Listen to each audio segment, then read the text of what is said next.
प्रिय छात्रों,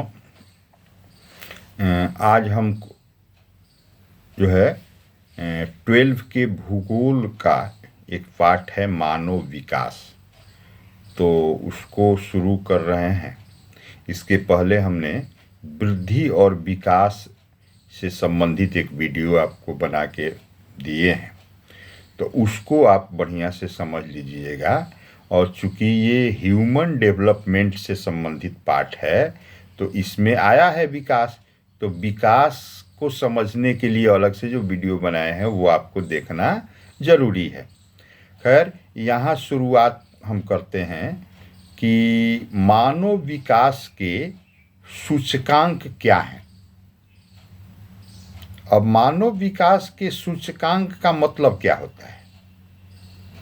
मतलब मनुष्य का जो विकास हुआ है या कहाँ के मनुष्य कितना विकसित हैं, ये समझने के लिए कुछ पैरामीटर बनाए गए हैं और उन्हीं के आधार पर समझा जाता है कि यहाँ विकास कितना हुआ है। तो उसी को कहा जाता है मानव विकास सूचकांक। मानव विकास सूचकांक 3 ही हैं, जिसके आधार पर हम कहीं के विकास के बारे में समझने का प्रयास करते हैं। पहला है शिक्षा।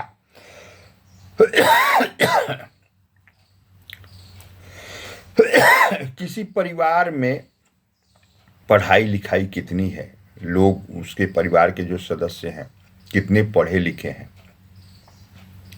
ये परिवार के विकास को बताता है। जिस तरह से ये परिवार के विकास को बताता है, उसी तरह से एक मोहल्ले के विकास को भी बताता है,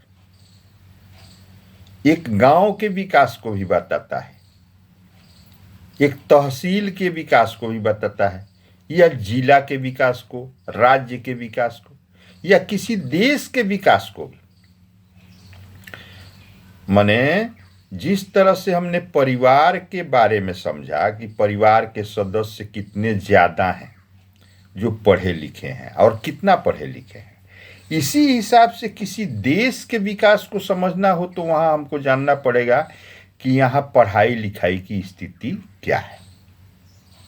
एक पहला पैरामीटर ये है, ये सूचक है जो बताता है कि यहाँ का विकास कितना हुआ है।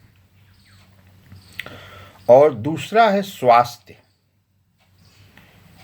माने व्यक्ति, जो अलग अलग व्यक्ति होते हैं, तो वो स्वस्थ जीवन जीते हैं और कितना लंबा जीवन जीते हैं, इस आधार पर वहां के विकास को समझा जाता है।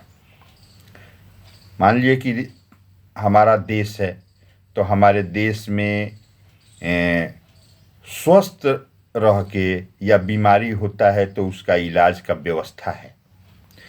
माने स्वस्थ जीवन बिताते हुए और लगभग 100 वर्ष की उम्र जो है तक लोग ज़्यादा जी रहे हैं या मैक्सिमम लोग जी रहे हैं, तो ये समझा जाएगा कि यहाँ का समाज जो है विकसित है। और उसमें जैसे जैसे कमी आती जाएगी, ये समझा जाएगा कि यहाँ विकास बहुत कम हुआ है। तो एक दूसरा पैरामीटर हो गया ये स्वास्थ्य। पहला पैरामीटर क्या हो गया? शिक्षा। और तीसरा एक पैरामीटर इसका है कि क्रय करने की शक्ति। क्रय करने की शक्ति को इस तरह से भी समझा जाता है कि संसाधनों तक पहुंच, माने लोगों का संसाधनों तक पहुंच कितना है। अगर लोग चाहते हैं तो किसी चीज को प्राप्त करना, तो क्या उनको क्रय करने की शक्ति है? मान लीजिए शिक्षा प्राप्त करना है, शिक्षा प्राप्त करना भी पैसा का खेल हो गया है, पैसा की जरूरत पड़ती है। तो जब पैसे नहीं है आपके पास, तो उस शिक्षा कैसे प्राप्त कीजिएगा? तो यहीं पर आप फेल हो जाते हैं, विकास आपका बाधित हो जाता है।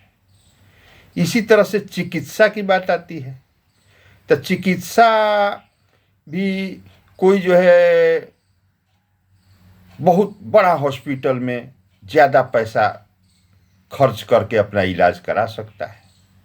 गरीब व्यक्ति जो है उतना पैसा खर्च करके इलाज नहीं करा सकता है, तो उसका स्वास्थ्य ही ठीक नहीं रहेगा, वो पूरा जीवन स्वस्थ रहते हुए नहीं जी पाएगा, तो फिर वहाँ विकास कैसा हुआ? इसलिए ये 3 पैरामीटर बनाए गए हैं: शिक्षा, स्वास्थ्य और क्रय करने की क्षमता।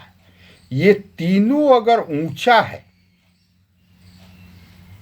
भी पढ़ाई लिखाई में ऊंचा, स्वास्थ्य क्षमता में ऊंचा और क्रय करने की क्षमता भी ऊंची हो, अगर तीनों ऊंचा है तो वो देश विकसित है। और इसमें इन तीनों के आधार पर अगर नंबर कम मिलता है तो उतने कम विकसित है या बहुत नीचे होने पर एकदम अविकसित है, एकदम पिछड़ा है।